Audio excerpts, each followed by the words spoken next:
Well, hello, South Houston Bible Institute. I'm your instructor tonight, Justin Bennett, and I'm so excited to be here tonight. This is your third week of, I believe, 10 on learning how to be good stewards with your personal finances. And I know so far you've had Greg with the money language and Josh with the biblical principles of personal finance, and I hope that you have found them helpful and fruitful. Tonight, we are going to be going through more in the weeds of budgeting and savings. And you'll get me again next week where we're going to talk about how to get out of debt. A couple of housekeeping things. Number one, if you have other devices, if you would please put those on silent or vibrate so you can maximize your experience tonight.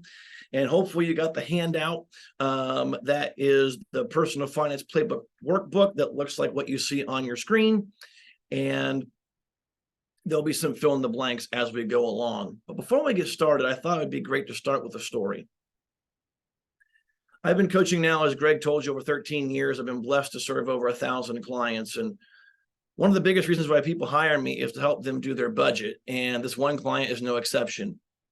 She was 81 years old and a widow, working 60 hours a week at $9 an hour with $20,000 in debt and nothing in savings. And she wanted a plan to get out of debt and get on a budget. And so I started working alongside her.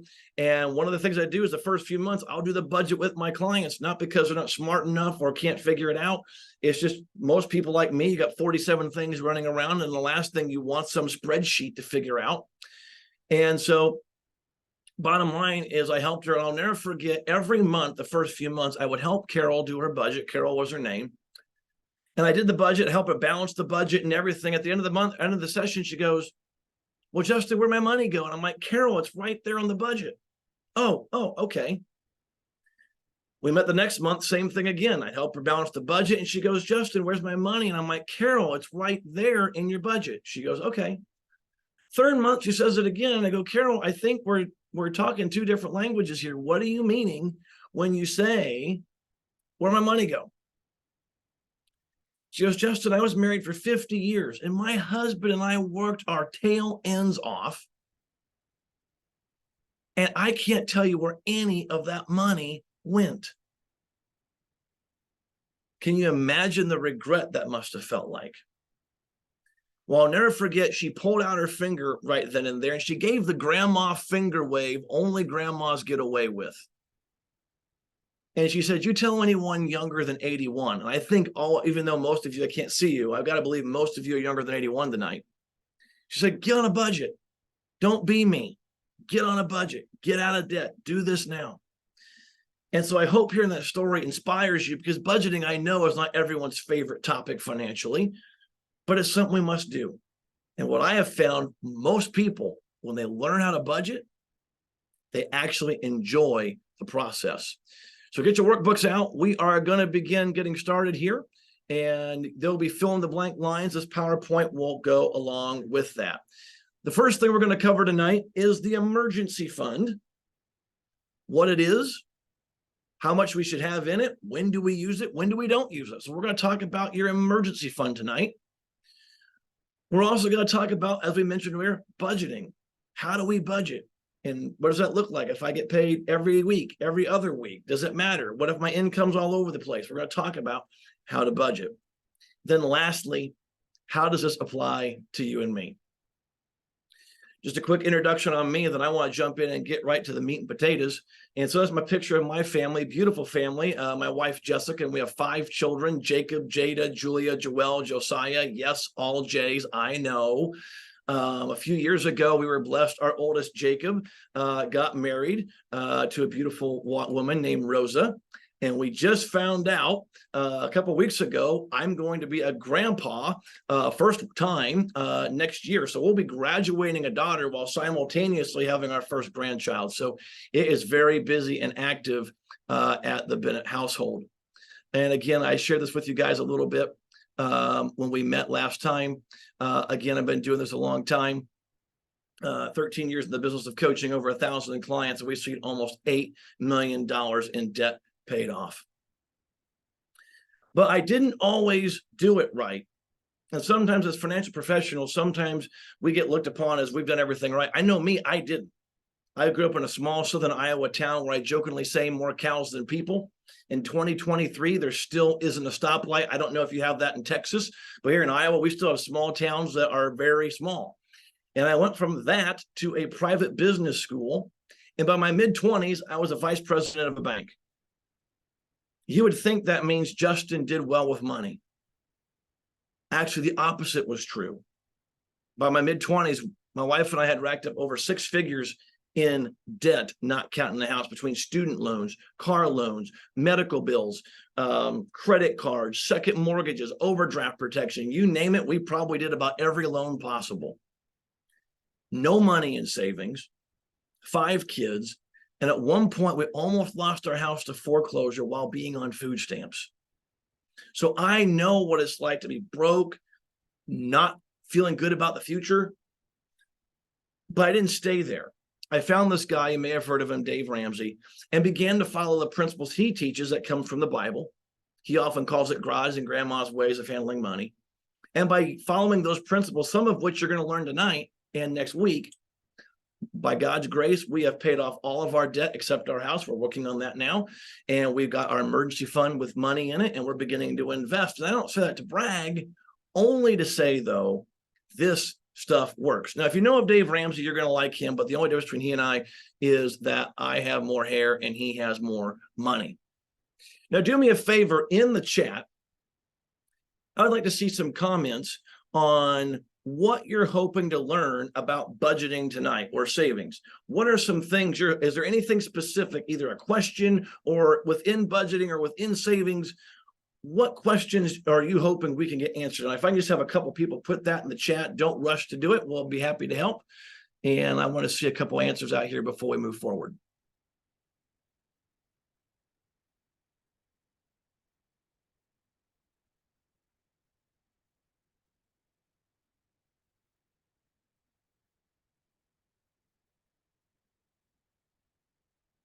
Maximize savings for retirement, like it. How to actually work a budget to save money. Great, fantastic. Love both of those. Okay, let's jump in. As of the 2018 Census Bureau, the average household income, believe it or not, was a little over $63,000. I'm seeing some more on the chat. Let me come back here quick. Structure, discipline, freedom, managing the bills. Love that. Looking other options for budgeting, how to teach others. All of these are great. All of these are going to get tackled tonight. I love it. Absolutely. So when the Census Bureau did this, it was over 63,000. Actually, I researched this during the COVID years. Actually, our average income in the house has been between 70 and 75,000 is the average. What does that mean? That means for most Americans in your working lifetime, you're going to have millions of dollars going through your fingers. I mean, even if you only make a $35,000 or $40,000 as an average salary, you have $1 million or $2 million running through your fingers, and God wants us to steward that well. And there's only 4 things you can do with money. You can give money, you can save money, you can spend money, or you can invest money. So we're going to learn how to handle that. And so before we get into the nuts and bolts of that, I've discovered the first thing we got to do is determine our why. Why do we want to improve our finances? Why do we want to get on a budget? Why do we want to pay off debt? And so at the bottom of your worksheet, or workbook rather, as it is on the screen, you should see a graphic with lots of words. And on the top of the page, of the next page, are 3 blank lines. And I want you to take 60 seconds and write down for you one of the top 3 reasons why you want to improve your finances. Maybe for you, it's early retirement. Maybe you want to be more charitable. Maybe you want to get a second home, get a bass boat, be debt-free, adopt. I don't care. Write down your top 3 reasons. There's going to be a 60-second timer with music. And get set, go.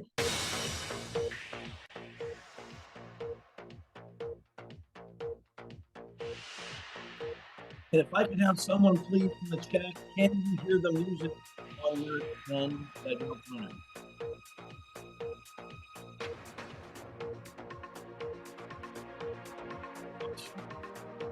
Guys, again, 3 reasons why what make you money. And then circle your number. I mean, circle.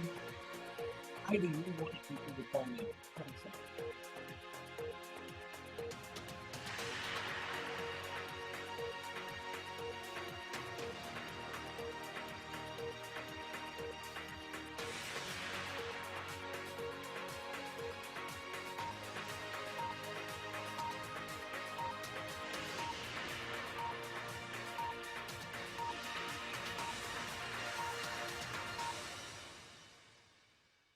All right. I wish I could be with you guys in person, because when I do these classes in person, I bring chocolate for participation. And I don't know how yet to put a Snickers bar through the Zoom computer here. So I won't be able to give you chocolate.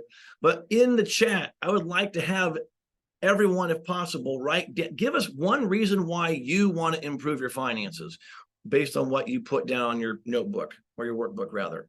Why do you want to improve your finances?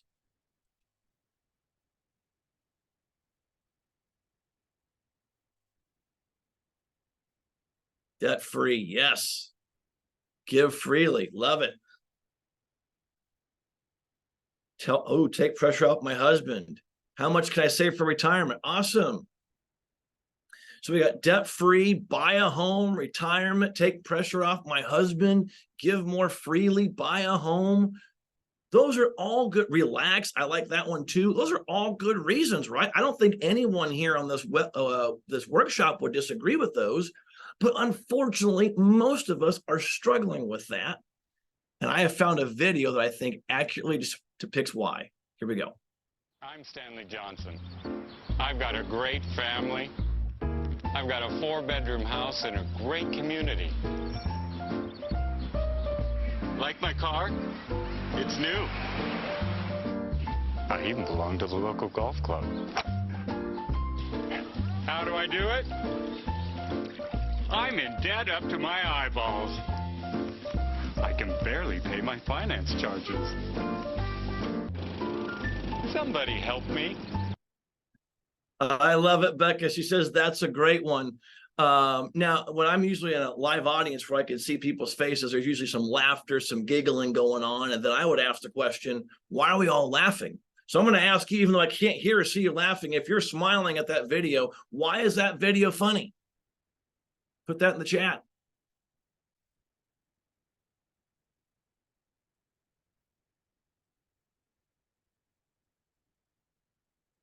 It's true, Diane. You're exactly right. That's the reason.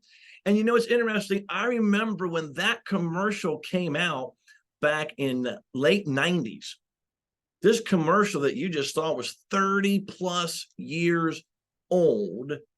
And isn't it interesting? It still rings true 30 years later. So thanks, Diana. You're absolutely right. Let's fill in some blanks.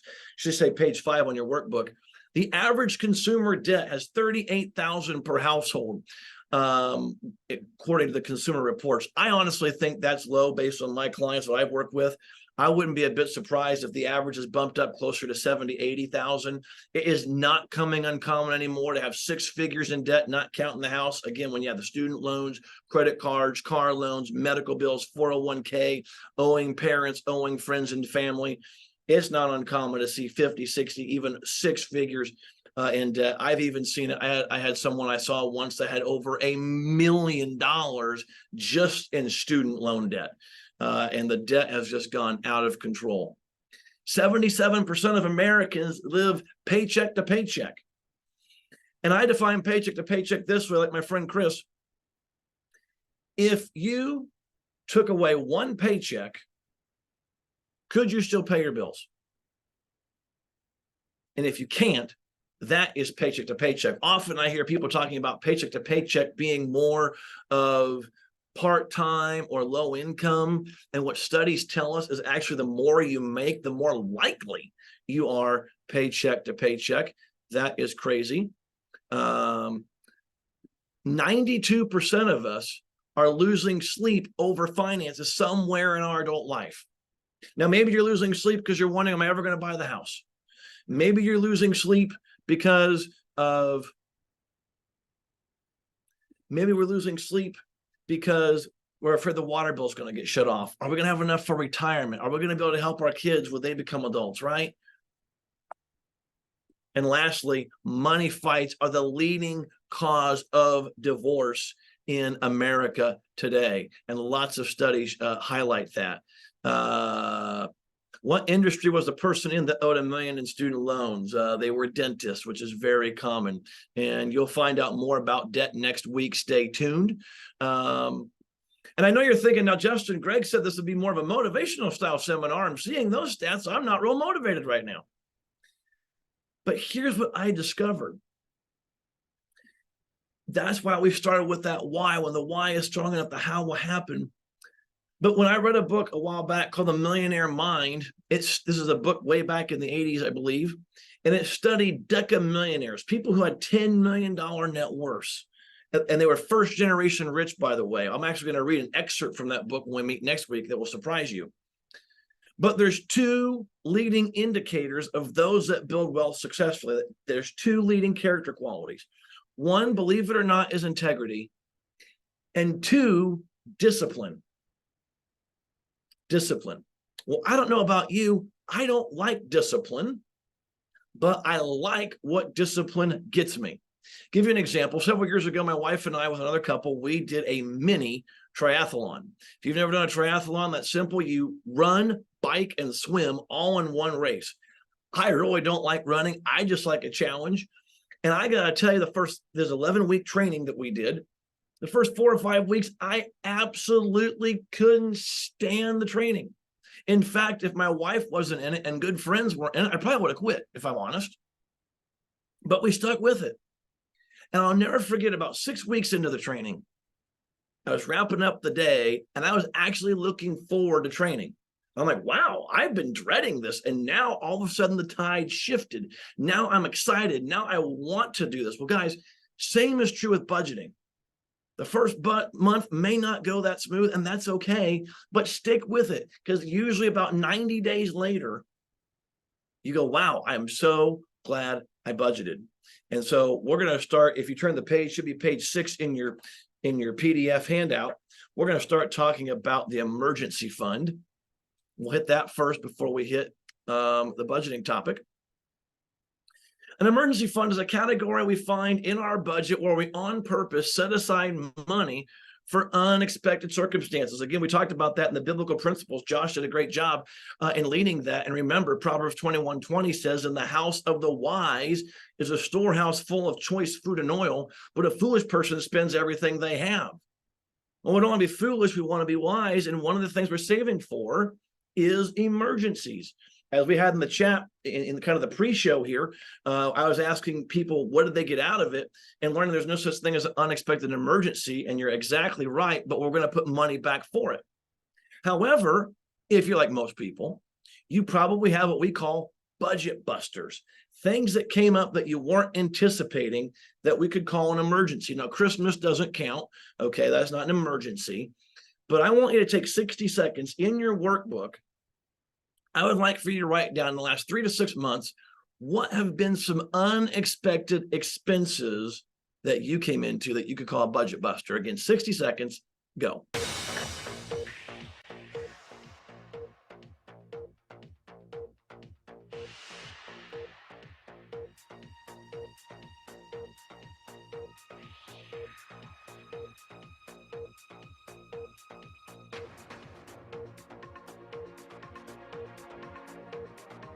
You can write down 2 or 3 expenses unexpected in the last 3 to 6 months. In about 10 more seconds, just jump ahead.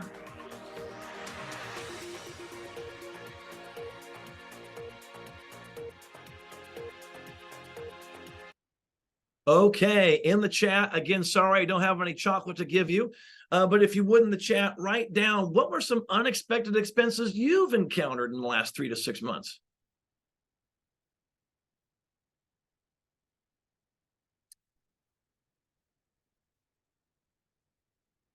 Heat and air conditioner. Ooh, HVAC. Yuck. Sons, $400 glasses to be replaced. Transmission, struts. Ugh. Heat and air sofa cleaner, new mattress. By the way, I'm going to put in the chat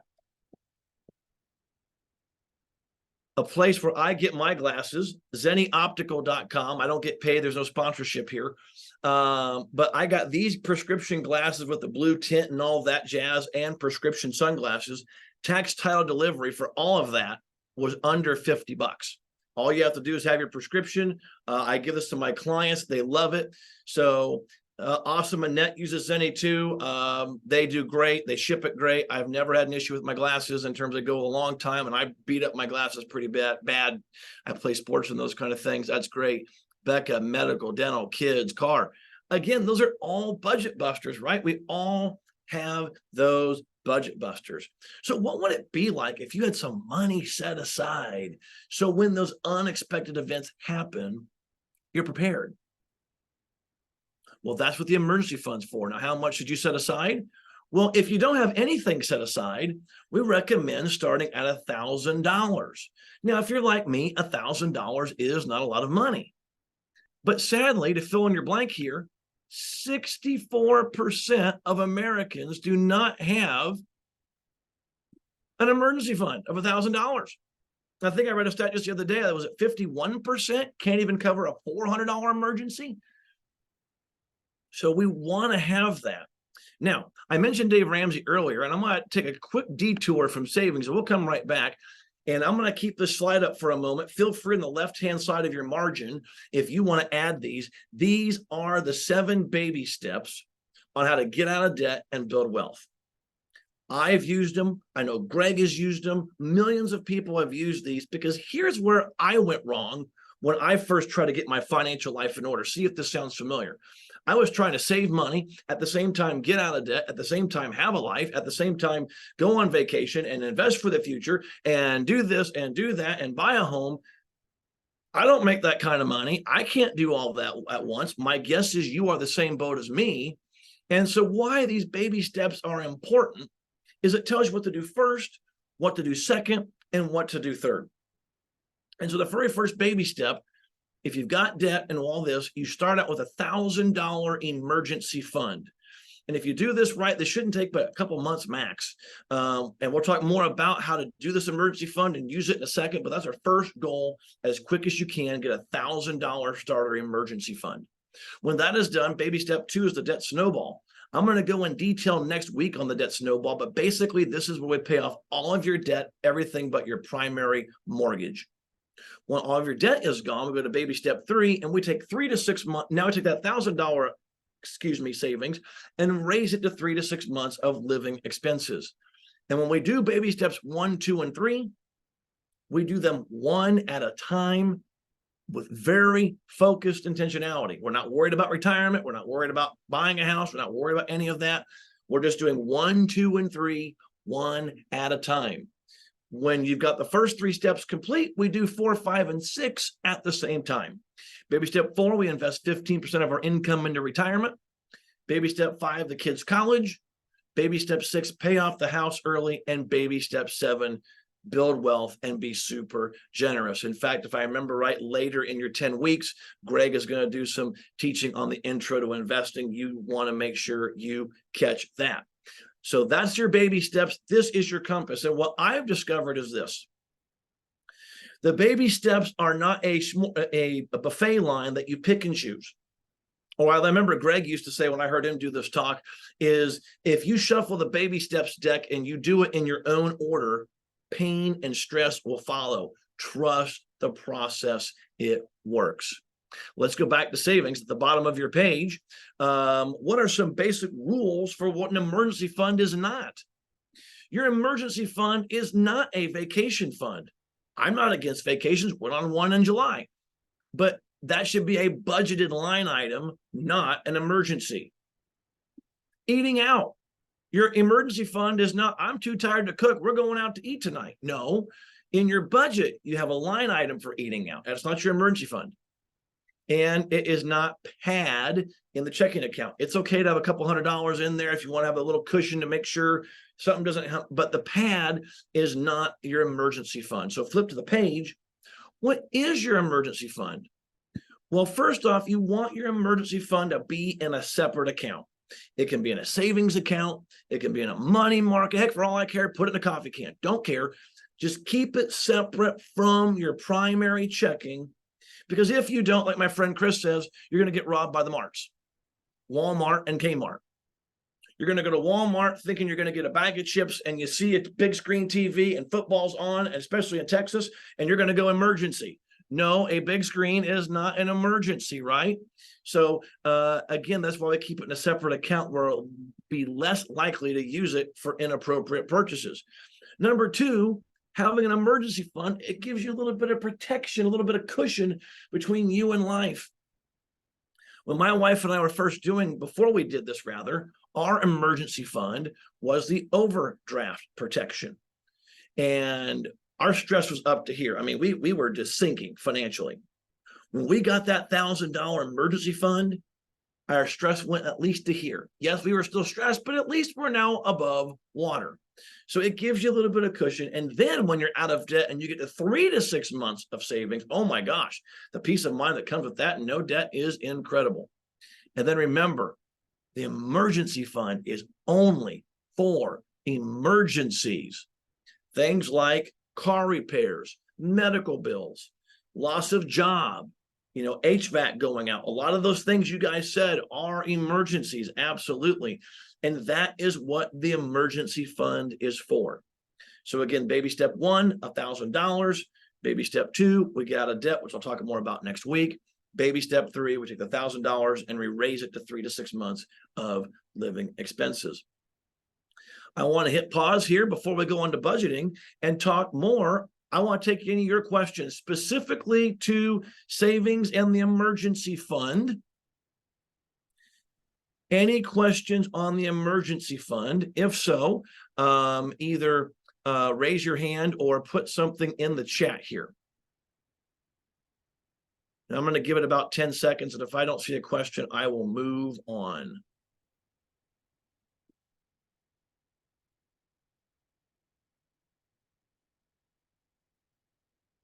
Okay, hearing no questions, seeing no hands raised, let's continue. Oh, I just had a hand raised. Diana, you got in a lick of time. Go ahead. At the lick of time. Thank you so much, Justin. I started not to ask, but you know what? I need to ask this question. If I don't have college or pay off a house or build a wealth, we'll leave build the wealth on the list. But is there something else that would fill in those 2 spots? So yeah, so you're talking about, baby step 5 is kids' college. For some people, that's just going to be not optional. And so that one you just skip baby step 5. Okay. Baby, if you don't have a house, then we're not worrying about a house payment. If you don't have a house, then you won't have that to pay off. So basically, after baby step 3, if you don't have a house and you got all the debt paid off of the emergency fund funding, you're at baby step 7. You're building wealth and being generous. Now, we could talk more a little bit about this on the next video as well. But what's not on there, and I should have you go back, guys, baby step 3B, which is not on that list, is where you save for a down payment on a house.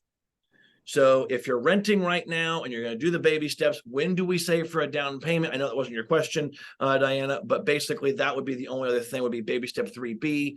And that is you would save up for a down payment on your house. Okay. Does that help answer your question, Diana? Yes, you did. Thank you so much. You bet. And then Annette says, talk about different ideas to start the emergency fund. For example, garage sales. Absolutely.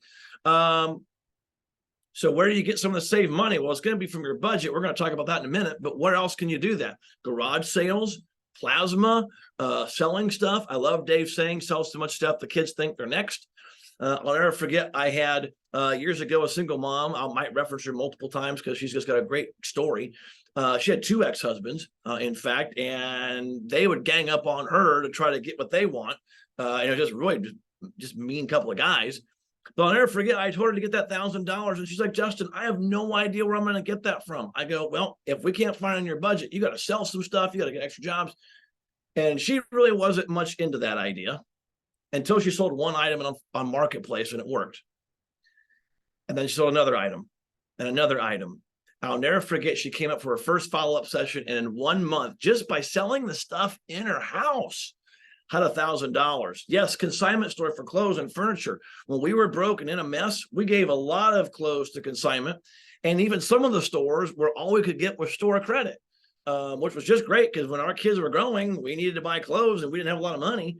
So yes, consignment stores is a great place. We'll talk more about this on getting out of debt, about getting extra income. My wife and I, even for one summer, we would go to garage sales. My wife, all we did was women's shoes on eBay. I'm still trying to forget the difference between a slide and a pump or a heel. I don't want to know. I know too much. But we did. We would go to garage sales, look for decent women's shoes, make them really, nice and good, pretty, I guess is the word. And we made, I think, what, $1,000, $2,000 that summer just by selling some shoes on eBay. So there'll be a lot of other things, and part of that will bridge over to next week about how to gain extra income. We go into that. So hopefully that was helpful. So how do we get some of the saved money? Turn to page 8 in your workbook. We are going to talk about budgeting, everyone's favorite financial term. Not really. And when I bring up budgeting, most people remember when they tried the budget, it looked like this.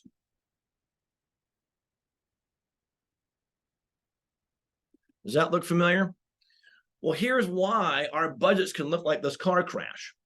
Because when we first start saying, hey, we should probably be paying attention to our finances and start budgeting, the first thing we do is track. And tracking is not wrong, but tracking is not budgeting. Here's my example. Let's pretend I'm going north on Interstate 35. Interstate 35 is in Texas. It's in Iowa. Let's say I'm going back to Iowa from Texas and I'm going 70 miles an hour and I'm looking north. But while I'm driving north, I'm looking south. What's going to happen in about 4 to 5 seconds if I don't get my eyes back on the windshield? It's going to crash.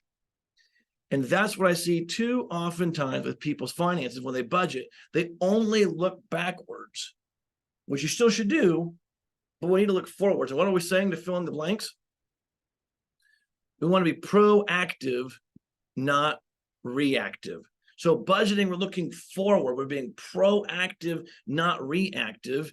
And when you do a budget properly, it feels like you get a raise. I'll never forget this. I did this one of my very first time I ever did this workshop over a decade ago was for a nonprofit organization where almost everyone in the room did not make much money at all. And when we did the budget and we talked about this, the number of people who said they found money just by doing their budget and being in more control. That's what it is all about. Now, how do we do a budget? I recommend the zero-based budget approach. What is a zero-based budget? That is your take-home pay for the month minus expenses equals 0. Take-home pay minus expenses equals 0.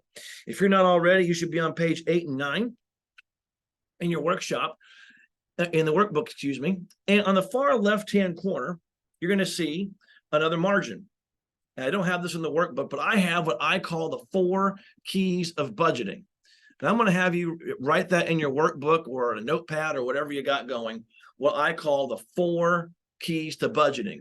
And these keys work whether you get paid monthly or bi-monthly or weekly, or if your income is all over the board because you're straight commission or you're a wage earner.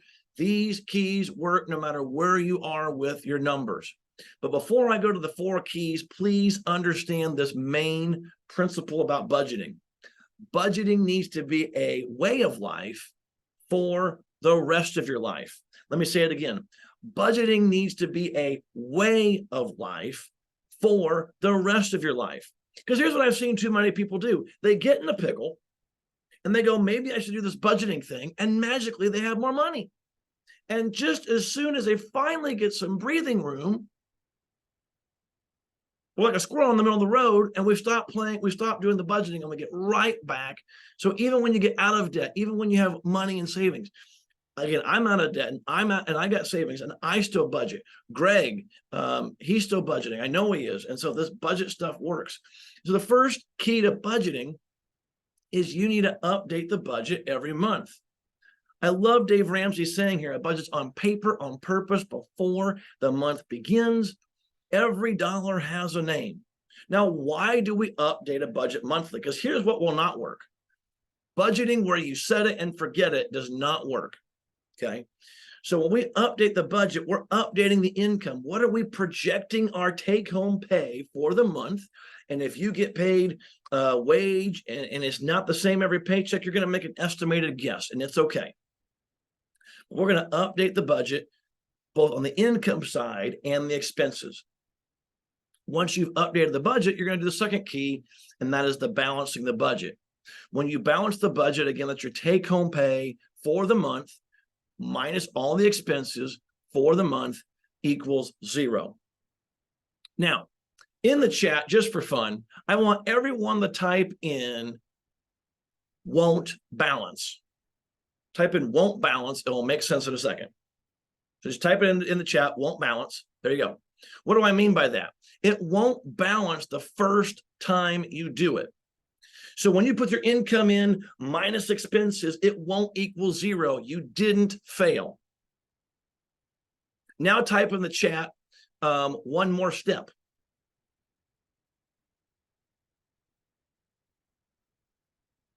And here's the next step. If you've got extra money in your budget, let's say you got $500 left over. Yay, woohoo! But let's put it to the baby step you're on. Let's put it to savings. Let's put it to get out of debt. Let's put it towards a goal you have. But let's pretend that you are doing your budget and the income minus expenses and you're in the red, $500. Well, that doesn't give you an excuse to pull out the credit card and do a swipey. You got to go back and reduce expenses. So to make the budget balance, you're going to put all the income in, all the expenses in, and when you hit total at the bottom, if you've got extra money, here's your next step. Again, put it to the baby step or a goal you are on. If you do the budget and you're short, you've got to make those tough decisions and going, hey, this month, we're going to put our big boy and big girl pants on and say, hey, there's going to be some expenses just for this month or two that we're going to say no to because we don't have the money yet. So again, we're going to first update the budget. Then we're going to balance the budget. By the way, we haven't talked about this yet, but make sure anything that you pay once a year, maybe it's Christmas or your car insurance or your car tags or your clothing or your back to school shopping, include that in your budget. Too often time with Christmas, as an example, what we'll do, Dave talks about all the time, it's free month, Thanksgiving. Christmas is coming and we got kids or a spouse or a significant other or friends. Where's that money coming from, right? And so what if instead you put $100 a month back, called it Christmas, $50 a month back, called it Christmas. I just met with a single mom right before coming on here out of Omaha. She's doing great things right now. And she just started her Christmas and birthday savings. And every month she's putting some money back, and you can already tell a little less stress because she's saving it. So the first key is we're going to update the budget. The second key is we're going to balance the budget. The third key is we're going to discuss the budget. Now, this looks different whether you're married or you're single. So let's cover the marrieds first. If you're married, I say this tongue in cheek, I do not recommend you sitting down at a device, going line by line, putting the budget together, or you'll need marriage counseling when you're done. Now, we both need to play a role in the budget process, right? And so what does that look like? Well, what I've discovered that works well for most couples is one of you are already the natural person to do the spreadsheet or the app or pay the bills. You know who you are. If that's you, I want to shock a lot of you here. Not really. I'm the one at my house that likes to do it. Yes, my wife can do it, but I do it. And so I do the first two keys. And if you're married and you're the one that likes the numbers in the spreadsheet, how about you do the first two keys as well? You update the budget every month. You balance the budget. Again, income minus expenses equals 0. But that does not make me king of the hill, nor does it give my wife a pass. So my wife and I meet at least once a month to go over our numbers. And she cannot go to me and go, looks good, dear, or ditto, or fist bump. No, she's got to make input like, hey, we need more money in clothes. The kids need more clothes, and we don't have enough saved back for clothes. Or, hey, the car's going to need tires soon. We need to get more money saved back for tires, right? And so there's a dialogue. And may I encourage everyone here, but especially if you're married, if you are new to budgeting, something I've just started doing this year with my coaching clients, and it's been proven very successful, at least for the first month or two, Put on a calendar a reoccurring meeting once a week with you and your spouse for 15 to 30 minutes max to go over your finances. And if you make that commitment, maybe it's Tuesday night, 7 o'clock, or Saturday morning, 9 a.m., or Sunday at 2 p.m. after church and lunch, whenever. But if you're married, put down a reoccurring weekly meeting with each other once a week. And about 1-2 months in, you can maybe go down to twice a month and then once a month. And I'm finding clients that meet more often in the beginning get it more faster and get into more alignment and a unity when you do that. Now, remember, when you do the budget, this is your contract. And so you can't go off script unless you both have agreed ahead of time. And if you both agree, hey, maybe you want to increase a line item in your budget $100, great, but where are you going to get it from? And as long as you're in agreement, I always say this, change your budget first before you actually do it. Don't do it and then go back and hope you can fix it. Change the budget first, then go do it. Now, if you're single, I recommend having an accountability partner that you can use for one of two reasons. Either A, holds you accountable to your goals, and B, when you're in a fever pitch moment and you're about to buy something and you know you shouldn't, have that person as a lifeline. It will help you. I have helped so many singles, especially single moms, when they don't have an accountability partner. They've used me before. I'll give you an example. And by the way, if you're married, I recommend accountability too. My wife and I, we meet with 2 other couples every 6 weeks, and we go over our personal and our business finances for accountability. I'm just about it for us, I am for everybody else. But I'll never forget this. I had a single mom years ago, had a couple of kids, and she called me up. We just had her first budget meeting, and it was about a week later, she called me. And she was a shopaholic. She told me, I like to shop in a good mood, bad mood, wants, needs, doesn't matter. I love to shop, right? And she called me going, Justin, I've had a bad day. And I just got to shop. I just got to buy something, but you're going to be happy. You're going to be happy. I'm at least going to go shopping for the kids and get their clothes. I said, great. And I said, how much do you have saved back for clothing? And she goes, $40. I go, sweet. Where are you going to go shopping? She goes, the mall.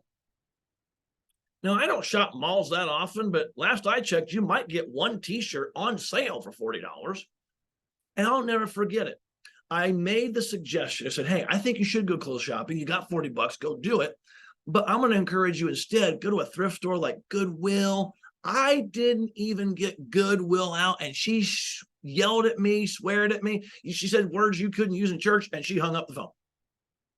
I'm like, wow, I didn't realize people would be that upset to go to a thrift store.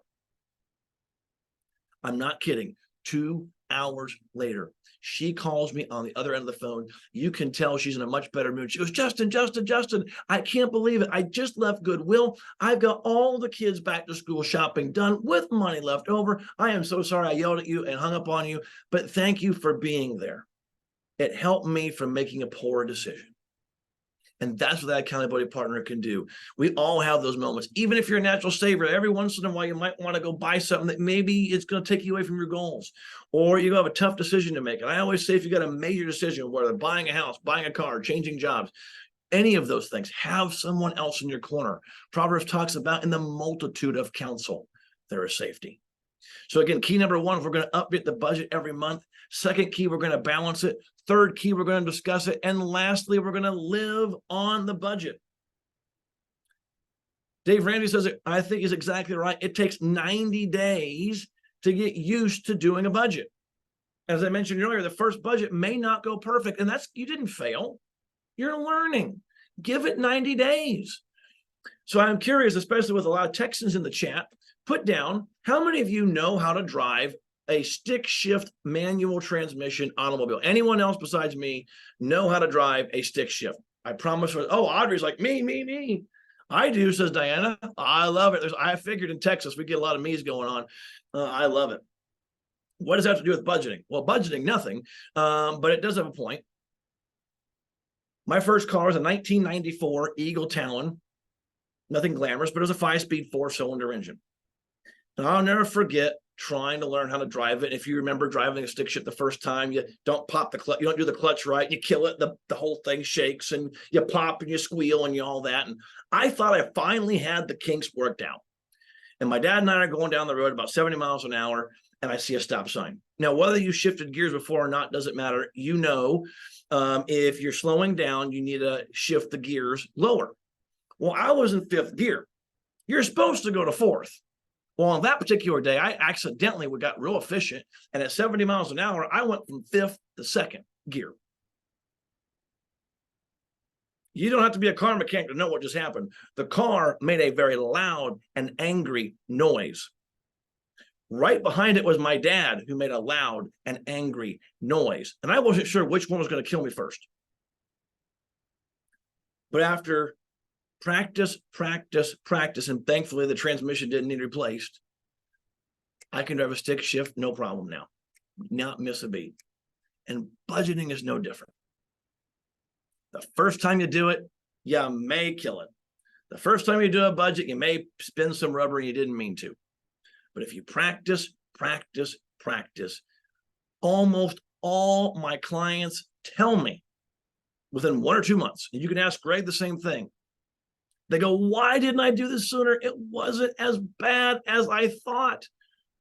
In fact, I got a past client that a current client, that just last month hit baby step 7. They got house and everything paid for. And I'll never forget our first free session I had with them. And I mentioned to them, hey, one of the things I'm going to help you with is a budget. And that woman put her finger in the air and she goes to me and she goes, I never want to hear the word budget again.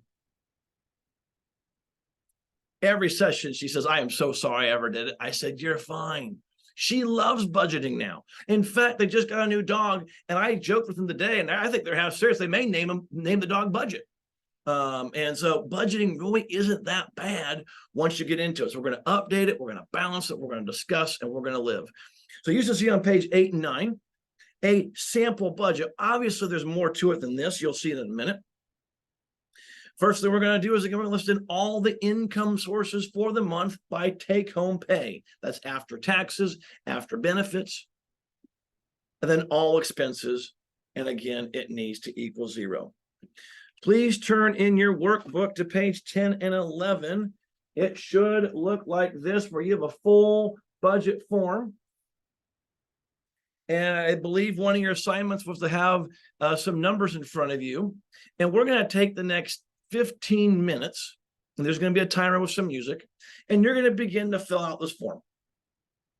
Now, for some of you, you're not going to complete this in 15 minutes. That's okay. Get as far as you can. And if you ever got a question in these 15 minutes, put it in the chat. I'll repeat the question out loud and answer it both vocally and in the text. And if you don't know, guess. As I tell my clients that hire me for 6 months, the first time you do a budget, guessing is okay. Guessing is not okay in 6 months. So if you've got a guess, go for it. Now, what do you do? Again, let's say you get to car registration and your car tags are, we'll say, $400 a year. Well, divide that by 12, and that's how much you should be setting aside for those. And some of these will be not applicable. Now, keep in mind, we created these budget forms before all these subscription services, so you're probably not going to find Netflix and Apple and all that. So you may have to scratch some of these out to make them fill out your own. But I want you to do it because, as you remember that pyramid I showed you guys, the first key to all of this is awareness. And this will help you guys get so aware with your finances. So I'm going to give you 15 minutes to take the numbers you have and begin to fill out for some of you, your first budget. Any questions before I hit the timer? Okay, I'm going to put the timer on. And again, any questions as you're going throughout, you can either direct message me or just message everyone in the chat, and I'll be happy to answer. We'll put it on and you'll hear some music.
Just want to let you guys know we are at the 10-minute mark. So you got 10 minutes remaining. Again, your take-home pay at the top, and fill in the expenses as you go through. Some of you might get to the end where it's the income minus expenses equals 0. But remember, you've got one more step. You're not done because it probably won't match the first time through. Again, less than 10 minutes.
Great question, Lori. We've been talking in the chat. Thought it would be good to add this to everybody here. Again, when you're putting your income in, we're not including things like contributions to retirement, or if your health insurance or disability insurance comes out of your paycheck.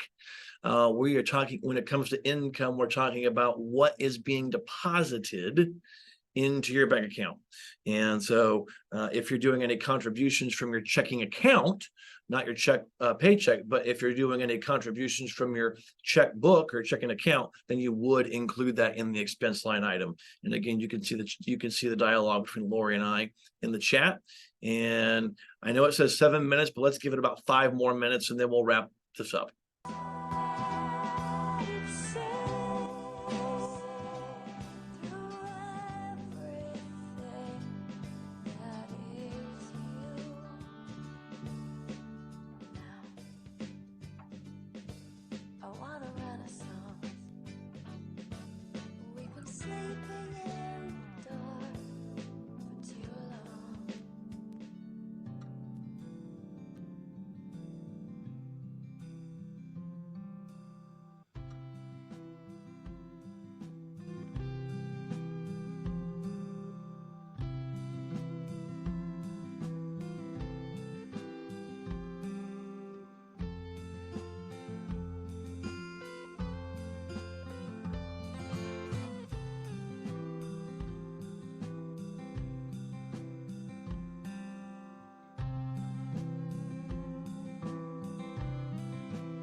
The raindrops fall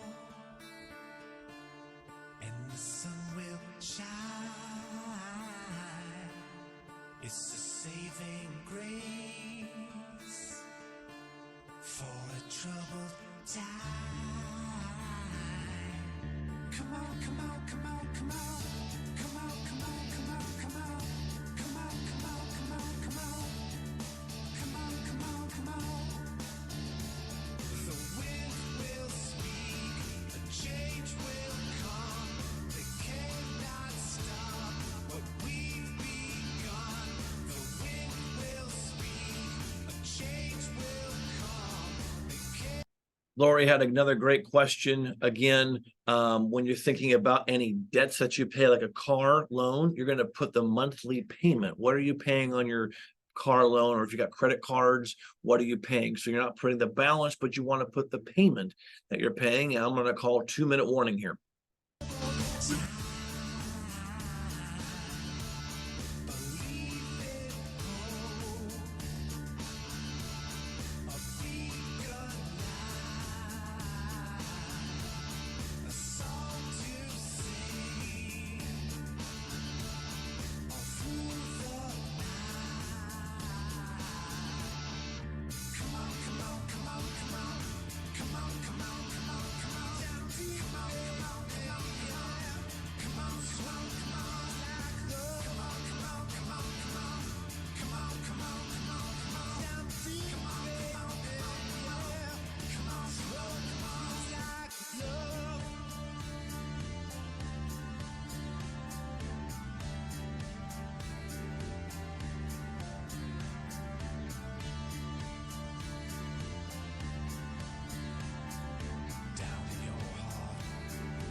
Thirty seconds, 30 seconds. Get as far as you can here. We're almost done with this exercise.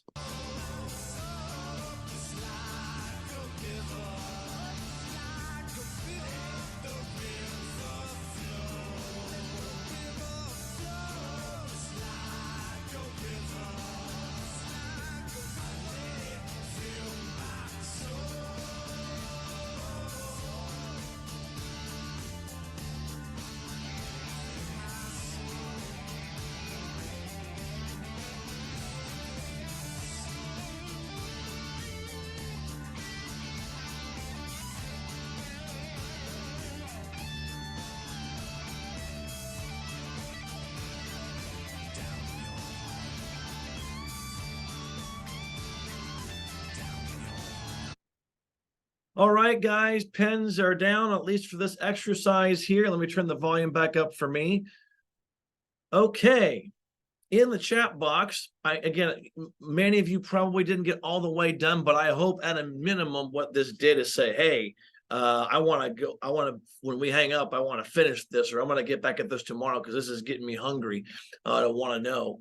I am curious in the chat, as you were completing this budget to the best of your ability, were there any revelations that you had? Any ahas, takeaways, revelations? If so, put it in the chat box.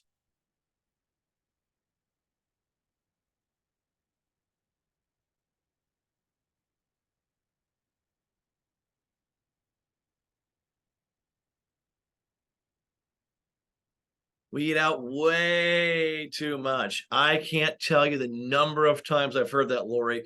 So you're in good company, but now you know it's part of that awareness. So it's good that you know that now. While I'm waiting for a few other comments in the chat, I'll share you a story. I was teaching this very class, and I'll never forget, it was a 4-week class. This is one of the weeks. This was the first one we did. And this guy comes up to me at church the next week, and he goes, I can't believe it. I go, what? How much we spent on eating out? And this is pre-COVID, pre-inflation. It's like, we're spending $300 a week eating out. I said, yep, that's $1,200 a month. He's like, whoa. But it's good to have that revelation. I see some other things here. Diana, I am doing unnecessary spending. Again, that's part of the awareness, guys. This is great. Groceries. Oh my goodness. You cannot leave a grocery store without feeling like you need a second job. I get that. Desiree, I didn't believe I could do a budget and I had a balance, so I was able to put it in other things. Okay, great. Glad that you, hopefully, the way I'm reading that, I'm hoping that you're reading that you are gaining some hope, but you can do this. When given Becca says, when given a short time, my husband and I knocked out almost the whole budget sheet without arguing. Woo-hoo, no arguments. Yay.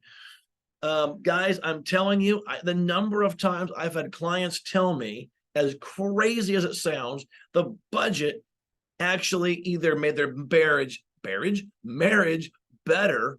And in some areas, some people have told me it saved their marriage. I'll never forget it. I had a client who we went through it and they saw the 7 biblical principles. We taught them all the stuff here. And my last session in my 6 months, I call it the celebration session, where we're celebrating all their successes. And I then asked, what's their big takeaway they got from the 6 months? And they dropped the bomb on me. I'll never forget, the wife's like, we didn't tell you, but when we first started working with you, we were really considering divorce. I go, really? It's like, yeah. And we went through those biblical principles, and doing the budget, that was a game changer. I'm like, wow, because the biblical principles doesn't have Ephesians 5 marriage verses in it. She goes, no, it changed. We suggested it was so bad when we started with you, we were actually sleeping in separate bedrooms. Now, I'll never forget the husband's answer. We're not now. And so again, getting on a budget, love that. Great. Net says, I am maybe too restrictive in some areas and not in others. And guys, that's why your budget isn't a set it and forget it. We didn't talk about this, but one of the things my wife and I do now is at the end of the year, we kind of do an assessment of all of this. And we go, are there any areas that we want to make any wholesale changes?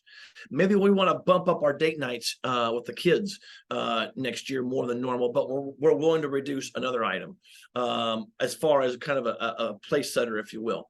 And so feel free to do that as well. Again, I spend too much. It says I have extra, or I've never thought about it like this. I don't know if you guys ever heard of John Maxwell. He's one of the best in leadership. And I got a short video clip, and he's talking about being intentional. And that's what doing a budget is. You're being intentional. Let's watch this quick video with John Maxwell together. A life-changing experience for me back in 1973 is I'm sitting down with a guy named Kurt, and we're at the Holiday Inn in Lancaster, Ohio, and he asked me, he said, John, what's your plan for growth? I'm just a kid. I'm just in my 20s. I don't even know I'm supposed to have a plan for growth. I'm embarrassed because I don't have a plan for growth.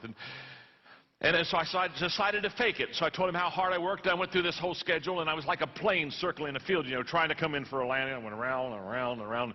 Finally, I ran out of gas and shut up and landed that sucker. And as soon as I quit, he said, looked at me, smiled, he said, you don't have a plan, do you? No. Then he said words that changed my life. He said, John, growth is not an automatic process. If you're going to grow, you're going to have to do so intentionally. That's what you guys are doing. You're being intentional. And when we think about that biblical stewardship, that's all we're doing is we're being intentional with God's resources. So any quick questions on budgeting before we head to our last topic? And by the way, I'm probably going to go a few minutes over because we had some of you guys jump in late. No worries. And we had some tech issues. So we're probably going to go about 5 minutes past. And if you have to leave at 20 minutes after the hour, I get it. But we're probably going to go a few minutes over. But I want to take a moment here. Any questions on budgeting before we go to the next part?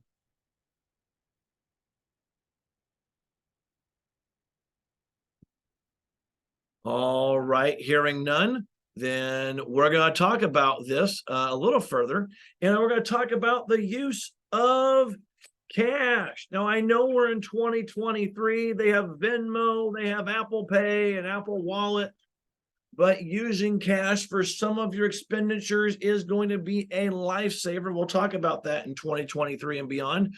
And why do we use cash? Well, it helps us from impulse spending. We all have it. Now, normally I put a 60-second timer up. I'm actually going to bypass that.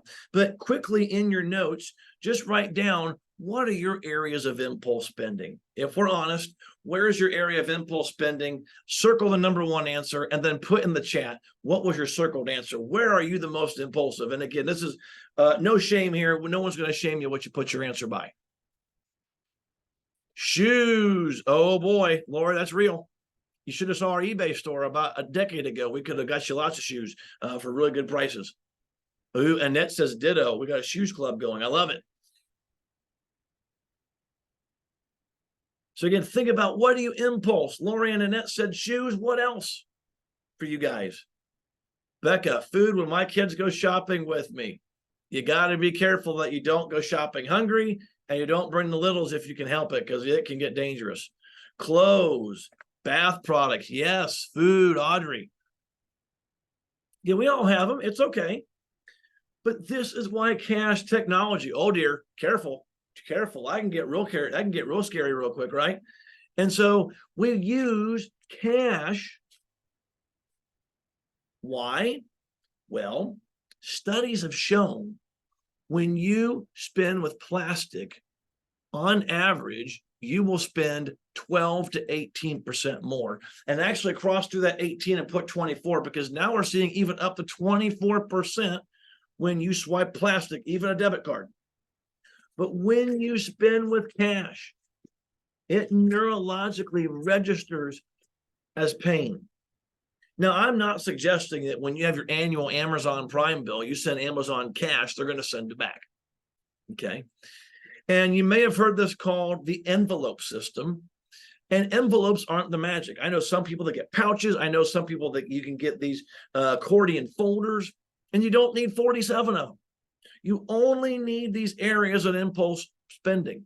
So it can be clothes, can be food, but you don't need 47. I mean, if you go into my wife's purse, which is an adventure, it's in there. But if you go into her purse, she's got a little envelope thing, and it's got for groceries, it's got eating out, it's got date night, it's got clothes. We don't carry thousands and thousands and thousands of dollars on our person, but we have those monies set aside for those areas of impulse spending.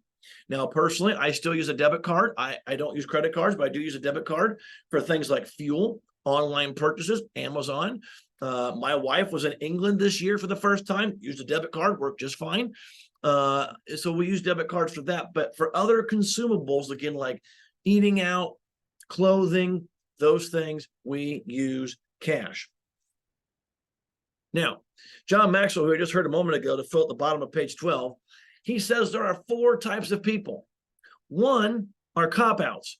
Cop-outs, great news. None of that's you. You're all here today, and I applaud you. You've kept through. Way to go. You're not a cop-out. But what you want to do is you want to avoid being a holdout. Okay? What does that mean?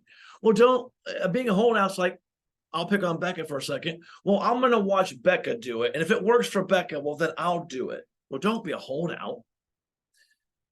Are you a dropout? Don't be a dropout. What I mean by that is sometimes I know I can be this way. I'll jump into something head first, and then I'll get out in the moment of any turbulence. You can't be a dropout, even if things go crazy.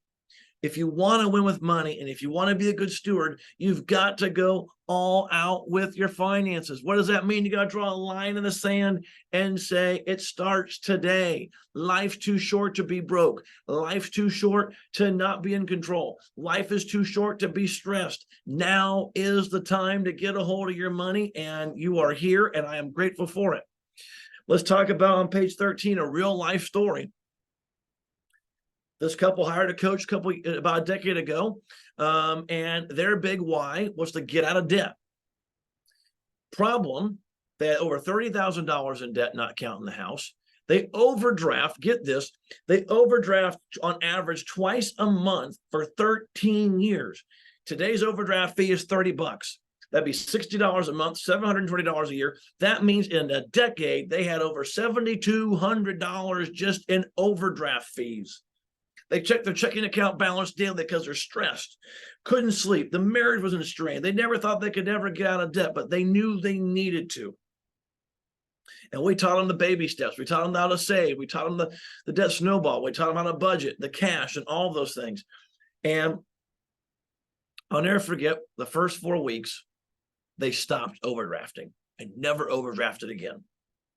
6 weeks later into this process, they got their $1,000 emergency fund.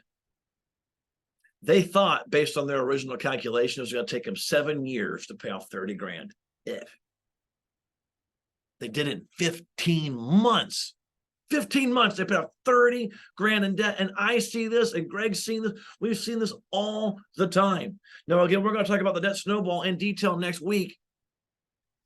But by following the stuff like the budgeting and the baby steps and the envelopes and all those things, they now have a fully funded emergency fund. They don't ever overdraft. When they check their bank account, which is no longer every day, they're just wanting to see how much their savings have went up.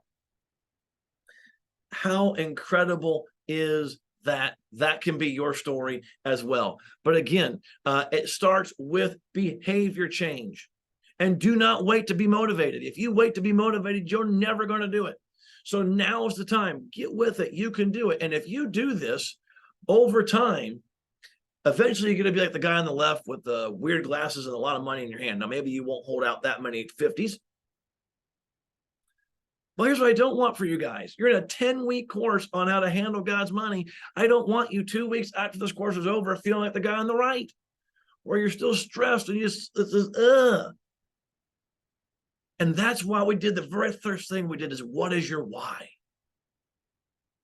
You may have heard the saying, when the why is strong enough, the how will happen. And if you got a strong enough why, you will do it. And when do you start? You start today. Don't wait for the new year. Don't wait for the tax refund. Don't wait for some magic money to fall from the sky. Start today. As I heard it once said, if not you, then who? If not now, then when? No one's going to be more motivated about your situation than you. Let it get after it. So we've covered a lot today. And you should turn to page 14. There's 3 blank lines one more time. This is one time I'm not going to have you share your commitments or share the blank lines, but I want you to take 30 seconds to write down what are commitments based on what you've learned today you are willing to do. Does that mean you're going to go finish the budget? Are you going to get some envelopes and use cash? Are you going to open up a separate bank account and begin saving for your emergency fund? Take 30, 40 seconds and write down what are the 3 commitments you're going to make by what you've learned today. Go.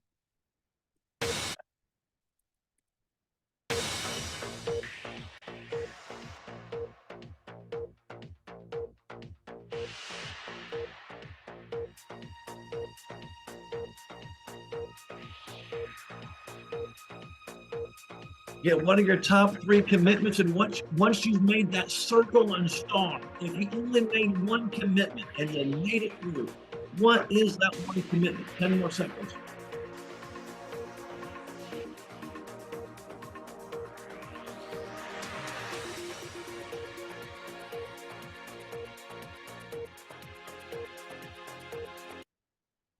Okay, in review today, we covered the emergency fund.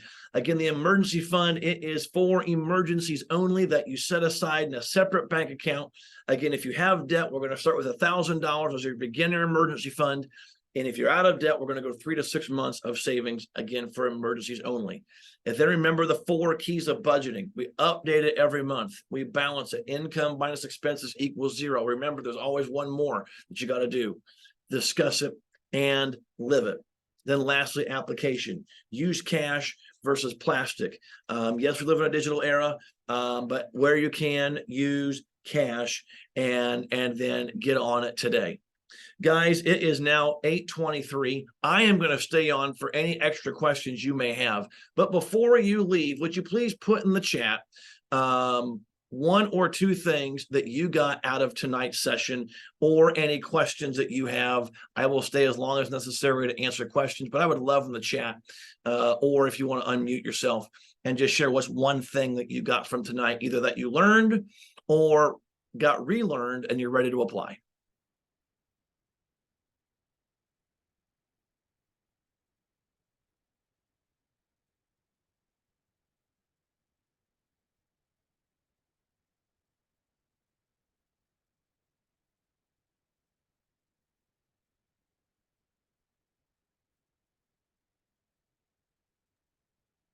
even though I've been through this training, it's always good to just relearn budgeting and get yourself to sit down and do it. So discipline.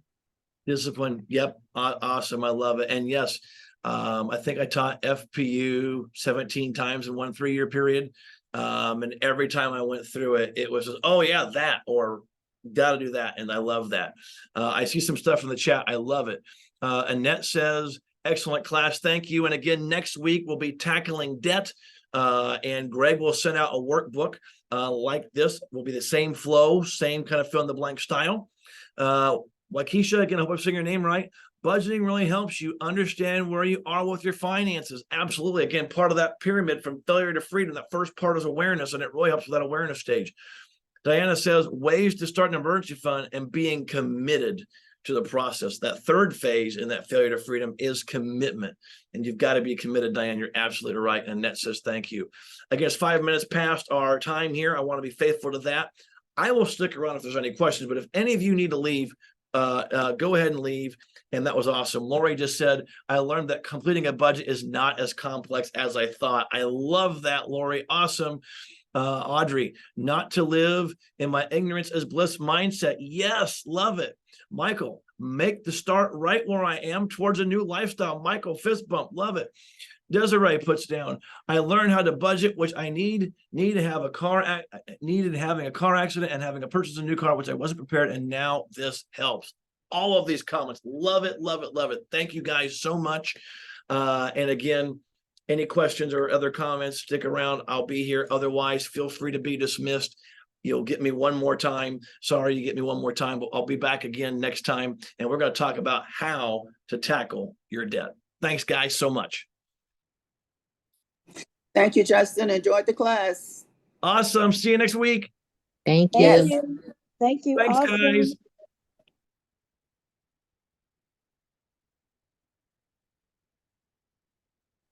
I wanted to ask you something Go ahead, Thelma. about the digital currency and all that Bitcoin and everything. They're telling me to invest. Is it really good to do that? Because I'm so tight to type, and I hear, and I go to HEB, like I told you, my groceries and everything, and I see it on there, and sometimes I even tempted to go up there and go put something or buy it. You know what I'm saying? Because I'm not sure, but it's like I told you, I like this. And we were struggling with groceries and eating out. Do you recommend that I should look into that, or what is that really? Now I'm kind of like confused. Great question. Well, I'll answer your question, but I'll be careful. I don't want to steal Greg's thunder, because several weeks from now, he's going to be doing an intro to investing class, and I want to make sure he can explain some things. Me personally, I'm not a fan of all the digital Bitcoin cryptocurrency. The main reason why is I like Dave Ramsey's way of saying it, it's not potty trained yet. Maybe down the road, but right now it's very unstable. I mean, cryptocurrencies, if I remember right, like dove like 70% of its value, like within months earlier this year. It's very unpredictable, very unstable. And so Greg will get more into it in the intro to investing class, but what we recommend is growth stock mutual funds that have a 10-year track record that's proven with the interest rate that you're trying to compound interest with. And so because of social media, because of lots of people, there's a lot of fanfare about this digital currency stuff. But honestly, I'm not buying it. Down the road, maybe. But right now, I want to stick to what works. And so far, mutual funds, if done right, are the best way to invest for the future. Okay, you told me there were mutual funds, but where were they? Growth mutual funds, or which one? Yeah, they're growth stock mutual funds. And there's 4 different types that Dave Ramsey recommends. And again, Greg will go over the 4 different types, because he's going to, my assumption is going to be, he's going to go over things like what's a stock, what's a bond, what's a mutual fund, what's an IRA, 401k. And so I would ask you just to sit tight and not make any decisions and go through that part. And I have to be very careful too, as a financial coach. I'm not a financial advisor, so I cannot give specific investment advice. I can only speak in generalities and teach. And so stay tuned for Greg. And I'm not trying to, punt the question here, but mutual funds in general is the direction you want to go. Okay, thank you very much. Thanks, Thelma. We'll see you next week. Okay. Take care. Hi, I just wanted, Becca. I just wanted to touch base. I was actually going to ask if I could email you or something, but this works too. So I just finished the financial coach training about a month ago now. And then I picked up a teaching job. So I'm kind of buried in school right now. But I was just going to ask you advice on like getting started. Like, let me just tell you my thoughts here, and then you kind of maybe just say, or whatever. There's a big refugee population here, and I want to kind of base some of my ministry and financial coaching towards maybe like foreigners who kind of aren't familiar with the American system. And my other thought is that I'm at a school that's kind of a homeschool co-op development. They're about to add the upper grades for high school. And I wanted to also maybe put it out there as like an economics financial course to teach for like an upper high school level. So that's kind of what I was looking towards, but I just thought I might run it by you since you have a lot of experience. You bet. Well, one of the questions I would want you to think about, and by the way, all this is in recorded mode, so just know whoever edits this is going to see it. So it's my father-in-law, so it's okay. Oh, well, then there we go. Right? How much can we say about no? And so no. My first thing is going to be asking you, in terms of to be thinking about. If you don't have an answer now, it's fine. Does this coaching, does it need to generate revenue? Or is this simply a ministry where you don't care if I get paid or not paid? And there's not a wrong answer. When Greg and I started over a decade ago, most coaches most people that went through the training, they were counselors, therapists, pastors. They just wanted tools in the tool belt. Today, most people are going there. They want this as a side hustle, maybe as a full-time gig. And I will tell you, I've been doing it for a long time. Very few people can make this a full-time living. It really was very stressful for myself to do it. Really? And we had to share a lot of ideas. I mean, we went for the war together, trying to learn how to get to do this. And so, not that you can't make a living, I'm blessed now. I love the living I'm making, and hopefully by God's grace, it'll only get to impact more lives. Sure. But one of the biggest challenges I see with coaches is there's a 4-letter word that people don't like to use. Actually, it's 5. Sales. Okay. And a lot of coaches have that heart of a teacher that Dave talks about. Right. But I don't want to sell. I don't want to be that used car salesman. And it's not about being a used car salesman, but whether you do refugee camps or homeschool, we homeschool as well. Any of that. There's so many times I've talked to people, I'd love to do it, but we don't have any budget for it, or what have you. And so then you got to go find grants, or are you willing to do it for free? And there's not wrong with doing it for free. It's just, you have to determine for you, Becca, do you want this to be income producing? Or is it more of, hey, I'm just happy to help, and my currency is changing lives. And there's nothing wrong with making $1 to do that. There's nothing wrong with making 50 cents to do that. And there's nothing wrong for free. Well, I appreciate you being real about that, because I feel like I haven't encountered too many people that said it was a really, really hard start. Because I find that to be challenging, like I don't want all my relationship conversations to be like, oh, do you need help with your money? So, I want to find the right outlet to help people. But I think, kind of like you're saying, I'm kind of realizing that this is not going to be my main income, I don't think, at this point. And until I gain experience, maybe it'll grow. And that's where I went wrong. I jumped in full time, lost 6 figures in debt, 5 kids, the primary income. And the primary income was like that for a while. And so that's why I've got, as Dave calls, a PhD in DUMB. Because when I first started, there wasn't a playbook on how to be a coach. Right. When I was a financial coach, they asked what sports team I was on, because they had no idea. Right. Here's another thing that after 13 years of my stubbornness, I finally decided to, I wouldn't say hit surrender, but in terms of I'm getting it. Mm-hmm. And that is this. Most people will not reach out for a one-on-one coach until they're either at their bottom or they're close. Mm-hmm. I thought, if I help guide, because I don't do the changing, I simply guide. If I guide lots of people to financial freedom, and they tell everybody that I would have so many business by 13 years from now, I'd have a team of 5 coaches. I wouldn't even be coaching. I'd be like leading coaches. Nope. And here's why. Well, there's multiple reasons why, but here's the big reason. People are ashamed, afraid, and embarrassed, and they have all these negative emotions. And no matter how humble you and I are, they feel like they're going to the principal's office and they're going to get scolded because they should have known better. They didn't do it. And we sit on millions of dollars and we've never made a mistake. And the reality is that's not true. I mean, when I first started, there was not Zoom. Social media was just getting started. So a lot of my getting to know people was through chambers, knocking on doors, calling people cold.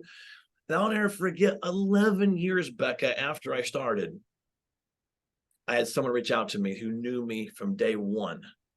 And when she came in my office, sweet lady, and I go, I'm not trying to be mean, but I got to ask, what took you 11 years?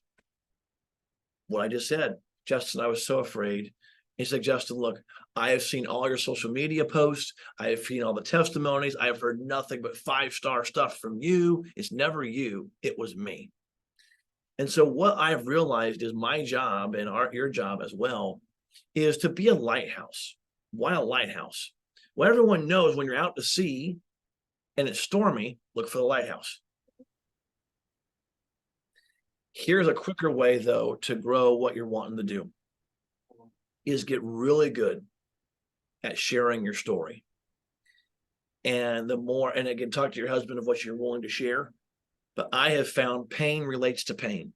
If you can share the pain, the wounds, the struggle, not in some 30-minute, woe is me, but if you could just share 90 seconds of this is what happened and da-da-da-da-da-da-da-da, but when I got this, here's where I'm at now. And when you do that, whether it's for a free session one-on-one, or you're talking to the homeschool, or you're talking to the refugees or whatever, they're going to go, you get me and you got out. I want to follow that. One of the things, Greg doesn't do it anymore, but I still do. I coach coaches after they go through FCMT. If they want me or there's other coaches out there to be coached and trained and all that, I do that. And I'll never forget I had a coach. She's like, well, I don't have yours and Dave's story. I've never struggled with money. I go, really? Where's the time where money was painful for you, even when you had it? Yeah. And she got real quiet and tears started to go down her eyes. Justin, we spent so much money on in vitro and all of this because we couldn't have kids. And I go, I don't care. That's your story. I've got a guy right now that I might be bringing on as a part-time coach. His parents went through foreclosure, not once, but twice. He remembered going to payday loans. He remembers going to a restaurant where grandma and grandpa would sneak him some money.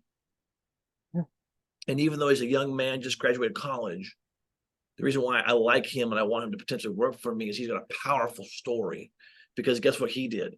He worked his butt off and paid cash for college and had no debt. Wow, that's awesome.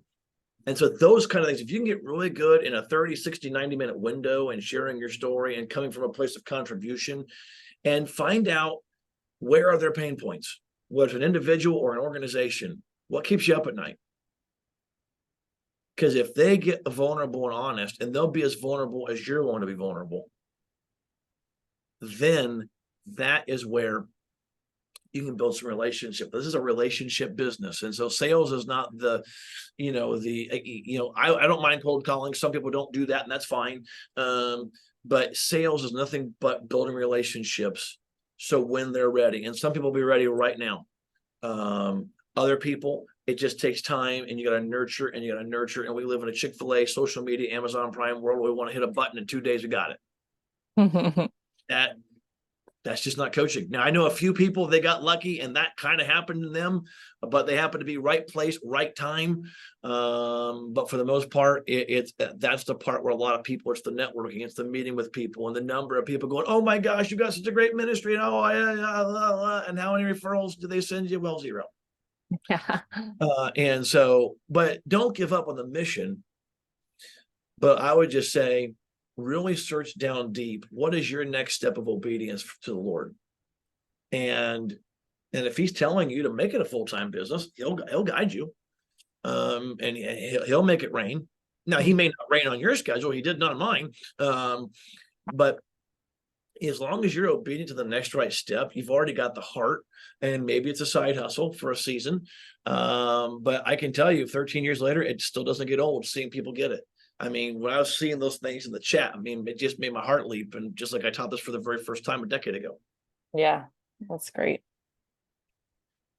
Well, good. Well, Sorry. thank you. I appreciate that. No, it's really helpful to hear that and kind of help me to think in different directions or same direction and kind of reevaluate. So that's really great. Just real quick before I let you go, can you give me permission to use some of your resources that like the handout? Is that something possible in the future I could use as walking with somebody through stuff, or is that kind of a trademark? It is a trade. It is proprietary. I actually do. I've sold it to lots of other coaches. And so if it's something you want to purchase, I would just set up a separate meeting. I can talk to you about how you can purchase it. Okay. It's a one-time license. Once you have it, it's yours. Okay. And all those things. I won't get into it here just because we're recording and all that. But That's fine. but yeah, no. It's a lot of work Greg and I put into this and another coach. And so not that we're trying to be chintzy, but No, I get it. Yeah, that's why I asked, because I thought this is a lot. So but again, there's other things I do have that I don't mind sharing. And so if you ever want to hop on a separate Zoom call and want to learn, again, I'm always if you can get on my calendar, I'm always open to talk, shop, and be any help I can to help get Becca going. And so, but I can already just tell you got a heart and a compassion. We need more coaches out there, because I honestly believe we haven't even hit the wave of what I think coaching can do. And I don't know if I'm right, but I'm thinking we're about a decade away from this whole thing blowing up. Because Ramsey's really getting coaching now better than ever before as an organization. People are more and more understand. I mean, you can get a coach now to buy a couch. So now coaching in general is just like becoming a thing. And so I just think for you and me, we're still in the early phases of this thing about to go like that. My hope is in the next 10, 12 years, that coaching is just as understood as a vital part of your financial plan, like a 401k. yeah, that's great. I would love to see that happen. Well, and I hope my book helps, because in my book, I am putting in my book, everyone needs a coach. Whether you hire Awesome. one time or for a lifetime, everyone needs a coach. Okay, and it's coming out when? Next fall. Okay. Book's That's written. great. We just got more editing than I ever knew was possible. So, Gross. oh yeah, I'm telling you, I'm glad I got a team around me, because I've been done a long time ago. But I've actually enjoyed it. I've got other books ideas in mind if God gives me the time and the ability to do it. And I now know why everyone says you should write one book. Maybe you shouldn't publish it, but at least everyone should write it. Write it. Because it's amazing that stuff you dig up that you didn't even know was there. I was like, oh my gosh, it's made me a better coach already, even if I don't sell a book. It's going to coming out next fall. That's great. Well, good. Well, I appreciate you giving a little extra time, and appreciate the talk for today. Great job. So thank you so much. Thank you, and look forward to seeing you next week. And keep me posted. Again, any questions, always feel free to reach out. I'd be happy to help. Okay. Appreciate it, Justin. Bye-bye.